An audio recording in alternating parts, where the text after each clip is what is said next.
আসসালামু আলাইকুম। সংবাদে আপনাদের সবাইকে স্বাগত জানাচ্ছি। আমি ফিরোজ তোহা। শুরুতেই সংবাদ শিরোনাম। বাংলাদেশের সর্বশেষ গুরুত্বপূর্ণ আপডেট সংবাদে আপনাকে স্বাগত। শুরুতেই সংবাদ শিরোনাম, পরে বিস্তারিত। প্রথমেই জানাবো, যুক্তরাজ্যে প্রধান উপদেষ্টা সফর, হবে কি ইউনূস তারেকের বৈঠক। 4 দিনের সরকারি সফরে যুক্তরাজ্য যাচ্ছে বাংলাদেশের প্রধান উপদেষ্টা ড মোহাম্মদ ইউনূস। আগামী 10 থেকে 13 জুন পর্যন্ত চলবে এই সফরের অংশ হিসেবে রাজা তিতো চার্লসের সঙ্গে সাক্ষাৎ ও সম্মানজনক পুরস্কার গ্রহণ ছাড়াও অন্যান্য কূটনৈতিক বৈঠক হবে তাদের এই সূচিতে। তবে সফর ঘিরে রাজনৈতিক মহলে সবচেয়ে আলোচিত বিষয় হল বিএনপির ভারপ্রাপ্ত চেয়ারম্যান তারেক রহমানের সঙ্গে প্রধান উপদেষ্টার সম্ভাব্য বৈঠক। সরকারের ও বিএনপির মধ্যকার নির্বাচন সংক্রান্ত রোডম্যাপ নিয়ে মতপার্থক্যের প্রেক্ষাপটে এমন একটি বৈঠকের গুঞ্জন আরও তৎপর হয়ে উঠেছে। জানাবো, যুদ্ধবিরতি প্রস্তাবে যুক্তরাষ্ট্রের ভেটো, গাজায় মৃত্যুর মিছিল ও দুর্ভিক্ষ অব্যাহত। সম্প্রতি অবরুদ্ধ ও দুর্ভিক্ষ কবলিত গাজায় তাৎক্ষণিক, নিঃশর্ত ও স্থায়ী যুদ্ধবিরতির আহ্বান জানিয়েছে জাতিসংঘের নিরাপত্তা পরিষদের একটি প্রস্তাব উপস্থাপন করা হয়। তবে যুক্তরাষ্ট্রের সেই প্রস্তাবে ভেটো দিয়েছে। এর ফলে যুদ্ধবিরতি ও মানবিক সহায়তা পৌঁছানো আবারও হুমকির মুখে পড়ল। 14টি রাষ্ট্র ফিলিস্তিনিদের পক্ষে ভোট দিলেও একটি রাষ্ট্র, শুধুমাত্র যুক্তরাষ্ট্রই ভেটো দিয়েছে। এতেই ফিলিস্তিনে স্থায়ী যুদ্ধবিরতির প্রস্তাবটি বাতিল হয়ে গেল। এরপর জানাবো, কখনোই ভাবিনি এক বক্স খাবারের জন্য মরতে হবে। গাজার আল মাওয়াশির একটি তাঁবুতে থাকতেন 36 বছর বয়সী খালেদ আল লাহাম। 10 সদস্যের পরিবারের ভার ছিল তার কাঁধেই। 27 মে প্রথম দিন যখন ত্রাণের প্যাকেট পেয়েছিলেন, তখন তার মনে আশার সঞ্চার হয়েছিল। তবে ত্রাণ আনতে গিয়ে গুলিবিদ্ধ হয়ে হাসপাতালে মৃত্যুর সঙ্গে লড়ছেন তিনি। গতকাল 102 জনকে ত্রাণ দেওয়ার কথা বলে ডেকে নিয়ে গুলি করে হত্যা করেছে দখলদার ইসরায়েলি বাহিনী। এদিকে যুক্তরাষ্ট্রে প্রবেশে 12 দেশের নাগরিকদের নিষিদ্ধ করলেন ডোনাল্ড ট্রাম্প। যুক্তরাষ্ট্র ভ্রমণে নতুন করে নিষেধাজ্ঞা আরোপ করেছে দেশটির প্রেসিডেন্ট ডোনাল্ড ট্রাম্প। স্থানীয় সময় আজ একটি নির্বাহী আদেশে সই করেছেন তিনি, যার মাধ্যমে 12টি দেশের নাগরিকদের উপর সরাসরি প্রবেশে নিষেধাজ্ঞা জারি করা হয়েছে। এ বিষয়ে গুরুত্বপূর্ণ সংবাদ জানাবো, সঙ্গেই থাকুন। এদিকে ইউক্রেনে 1 লক্ষ ড্রোন দিচ্ছে ব্রিটেন। ইউক্রেনকে নতুন করে 1 লক্ষ ড্রোন সরবরাহ করার ঘোষণা দিয়েছে যুক্তরাজ্য। দেশটি বলছে 2026 সালে এপ্রিলের মধ্যে তারা ইউক্রেনকে সব ড্রোন দেবে, যা আগের প্রতিশ্রুতির তুলনায় 10 গুণ বেশি। এদিকে ইউক্রেনের সুমি শহরে রুশ বাহিনীর হামলায় অন্তত 3 জন নিহত, 16 জন আহত হয়েছে। অন্যদিকে ইউক্রেনের হামলায় রুশ নিয়ন্ত্রিত অঞ্চলে 7 লাখ মানুষ বিদ্যুৎহীন হয়ে পড়েছে। খবর রয়টার্সের। যুক্তরাজ্যে প্রধান উপদেষ্টা সফর, হবে কি ইউনূস তারেকের বৈঠক। 4 দিনের সরকারি সফরে যুক্তরাজ্য যাচ্ছে বাংলাদেশের প্রধান উপদেষ্টা ড মোহাম্মদ ইউনূস। আগামী 10 থেকে 13 জুন পর্যন্ত চলবে এই সফরের অংশ হিসেবে রাজা তিতো চার্লসের সঙ্গে সাক্ষাৎ ও সম্মানজনক পুরস্কার গ্রহণ ছাড়াও অন্যান্য কূটনৈতিক বৈঠক হবে তাদের এই সূচিতে। তবে এই সফর ঘিরে রাজনৈতিক মহলে সবচেয়ে আলোচিত বিষয় হল বিএনপির ভারপ্রাপ্ত চেয়ারম্যান তারেক রহমানের সঙ্গে প্রধান উপদেষ্টার সম্ভাব্য বৈঠক। সরকারের ও বিএনপির মধ্যকার নির্বাচন সংক্রান্ত রোডম্যাপ নিয়ে মতপার্থক্যের প্রেক্ষাপটে এমন একটি বৈঠকের গুঞ্জন আরও তৎপর হয়ে উঠেছে। আজ পররাষ্ট্র মন্ত্রণালয়ে আয়োজিত সংবাদ সম্মেলনে সম্ভাব্য বৈঠক নিয়ে প্রশ্নের মুখোমুখি হন ভারপ্রাপ্ত পররাষ্ট্র সচিব রুহুল আলম সিদ্দিক। তিনি বলেছেন, প্রধান উপদেষ্টা যাদের সঙ্গে বৈঠক বা দেখা করতে পারে তা বিস্তারিত জানিয়েছি, কোনো লুকোছাপা করি নাই। আমাদের কাছে অন্তত এ বিষয়ে কোনো তথ্য নাই। তবে পররাষ্ট্র মন্ত্রণালয়ের একজন ঊর্ধ্বতন কর্মকর্তা ইঙ্গিত দিয়ে বলেছেন, তারেক রহমান বা বিএনপির পক্ষ থেকে আগ্রহ দেখালে বৈঠকের আয়োজন হতে পারত। তিনি বলেন, এই ধরনের অনুরোধ এলে পররাষ্ট্র মন্ত্রণালয় আনুষ্ঠানিকভাবে বৈঠকের ব্যবস্থা করবে। প্রধান উপদেষ্টা সরকারি সফরের সূচিতে যা রয়েছে, সফরকালীন সময় প্রধান উপদেষ্টা ব্রিটিশ রাজা তিতো চার্লসের সঙ্গে সাক্ষাৎ করবেন বলে আশা করা হচ্ছে। এছাড়াও যুক্তরাজ্যের প্রধানমন্ত্রী স্যার কিয়ার স্টারমার ও প্রধানমন্ত্রী ডেভি লেমি ছাড়া শীর্ষ পর্যায়ের নেতাদের সঙ্গেও দ্বিপক্ষীয় বৈঠক অনুষ্ঠিত হবে।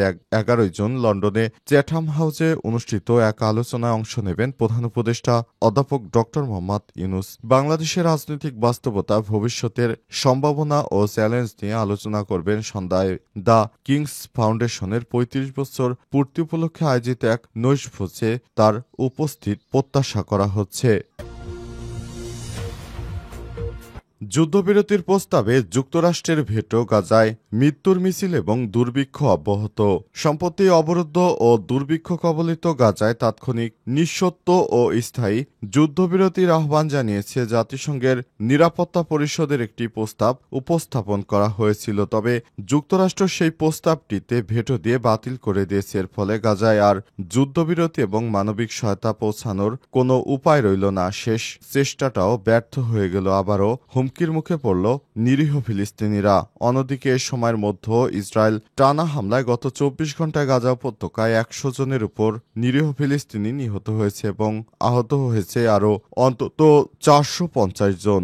মানবিক সংকট এখন আরও প্রকট আকার ধারণ করেছে।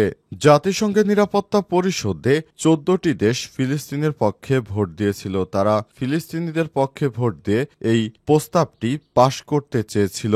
তবে যুক্তরাষ্ট্রের কারণে সেই প্রস্তাবটি বাতিল হয়ে গেল। মার্কিন যুক্তরাষ্ট্র কোনোভাবেই চায় না যে ফিলিস্তিনে যুদ্ধ বন্ধ হয়ে যাক, কিন্তু দখলদার ইসরায়েলি বাহিনী যে কর্মকাণ্ড শুরু করেছে সেটি কোনোভাবেই গ্রহণযোগ্য নয়। মার্কিন প্রেসিডেন্ট ডোনাল্ড ট্রাম্পের নির্দেশে এই প্রস্তাবে ভেটো দেওয়া হয়েছে এবং এরপরই পুরোপুরি বাতিল হয়ে গেছে যুদ্ধবিরতির প্রস্তাব। মার্কিন যুক্তরাষ্ট্র এমনই এক রাষ্ট্র যারা মুসলিমদের কোনো ভালো দেখতে পারে না। মার্কিন যুক্তরাষ্ট্র সবসময় যুদ্ধবন্ধের কথা মুখে মুখে বললেও কখনো স্থায়ীভাবে যুদ্ধবিরতি হতে দেয় না। তারা সব সময় দখলদার ইসরায়েলের পক্ষ নিয়ে তারপর মার্কিন যুক্তরাষ্ট্র এই কর্মকাণ্ড করে থাকে। নিরীহ ফিলিস্তিনিদের পক্ষে কেউ দাঁড়ালে তার বিরুদ্ধেও খেপে যায় মার্কিন যুক্তরাষ্ট্র। মার্কিন যুক্তরাষ্ট্রের প্রেসিডেন্ট ডোনাল্ড ট্রাম্প তিনি কখনোই চান না যে যুদ্ধটি স্থায়ীভাবে বন্ধ হয়ে যাক। এ কারণে বিভিন্ন রকম সমস্যার কথা বলে তিনি যুদ্ধবিরতিকে ভেটো দিয়ে থাকেন। মার্কিন যুক্তরাষ্ট্র কখনোই নিরীহ ফিলিস্তিনিদের পক্ষে কাজ করেনি। তাদের লোক দেখানো এসব কর্মকাণ্ড অবশেষে পুরো বিশ্বের সামনে এখন উন্মুখ হয়ে গেছে। দখলদার ইসরায়েলের পক্ষে সবসময় কথা বলে থাকে নিকৃষ্ট এই প্রধানমন্ত্রী। কখনো ভাবিনি এক বক্স খাবারের জন্য মরতে হবে। গাজার আল মাশির একটি তাঁবুতে থাকেন ৩৬ বছর বয়সী খালেদ আল লালহাম। ১০ সদস্যের পরিবার।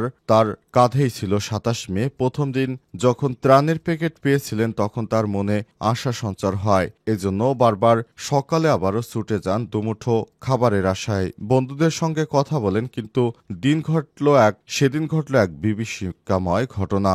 রাফার আল আলম গোল চত্বরে প্রাণকেন্দ্রের কাছে পৌঁছাতে না পৌঁছাতেই হঠাৎই গুলির শব্দ। আতঙ্ক ছড়িয়ে পড়ল চারদিকে। সেই সঙ্গে মানুষের চিৎকার, আর পায়ের ভেতর দিয়ে একটি গুলি চলে গেল, বললেন খালেদ। গাড়ি থেকে নামতেও পারছিলেন না খালেদ। পরে তার এক বন্ধু ফিরে এসে হাসপাতালে নিয়ে যায় তাকে। আমি কখনোই ভাবিনি যে আমাকে এক বক্স খাবারের জন্য এভাবে মরতে হবে, হাসপাতালের বিছানায় শুয়ে কাতর কণ্ঠে বললেন খালেদ। খবর আল জাজিরার। অন্যদিকে গাজার খান ইউনুসের নাসের হাসপাতালে একটি তাঁবুর ভেতর থেকে বিছানায় শুয়ে আছে ১৩ বছরের ইয়াজান মুসলে। তার ক্ষীণ শরীরে একটি বড় সাদা ব্যান্ডেজ, গুলির চিহ্ন গা জুড়ে। আশপাশে বসে আছে তার বাবা ইহাব। মুখে আতঙ্কের ছাপ এখনো স্পষ্ট। আজ সেই হামলায় আহত হয় ইয়াজানও। তারা খান ইউনুসের আল মাওয়াশি এলাকা থেকে প্রায় ১.৫ ঘন্টা হেঁটে তারপর রাফায় পৌঁছায় ত্রাণ নিতে। ভিড় দেখে দুই ছেলেকে একটু দূরে উঁচু জায়গায় অপেক্ষা করতে বলেন ইয়াব। ইসরায়েলের থাবা পড়ল সেখানেও। ইহাব বলতেছে, কিছুক্ষণের মধ্যেই চারদিকে গুলিবর্ষণ শুরু হয়। আমি ছেলেকে নিয়ে তাকিয়ে দেখি ইয়াজান গুলিবিদ্ধ হয়েছে। সেখানকার বাসিন্দাদের সহায়তায় হাসপাতালে ভর্তি করানো হয়। তার ছেলেকেও এভাবে একবাটি খাবারের জন্য নিরীহ ফিলিস্তিনিদের উপর অত্যাচার চালাচ্ছে এবং তাদেরকে হত্যা করছে দখলদার বাহিনী। খাদ্য দেওয়ার কথা বলে গতকাল ১০২ জনকে ডেকে নিয়ে গুলি করে হত্যা করেছে দখলদার বাহিনী। যুক্তরাষ্ট্রে প্রবেশে 12 দেশের নাগরিকদের নিষিদ্ধ করলেন ডোনাল্ড ট্রাম্প। যুক্তরাষ্ট্র ভ্রমণে নতুন করে নিষেধাজ্ঞা আরোপ করেছে দেশটির প্রেসিডেন্ট ডোনাল্ড ট্রাম্প। স্থানীয় সময় আজ তিনি এক নির্বাহী আদেশে সই করেছেন, যার মাধ্যমে 12টি দেশের নাগরিকদের উপর সরাসরি প্রবেশ নিষেধাজ্ঞা জারি করা হয়েছে। খবর এএফপির। হোয়াইট হাউস জানিয়েছে এই নিষেধাজ্ঞা আগামী সোমবার 9 জুন থেকে কার্যকর করা হবে। ট্রাম্পের নতুন এই পদক্ষেপে তার প্রথম মেয়াদের সময়কালে বিতর্কিত অভিবাসন নীতির এক পুনরাবৃত্তি হিসেবে দেখা হচ্ছে।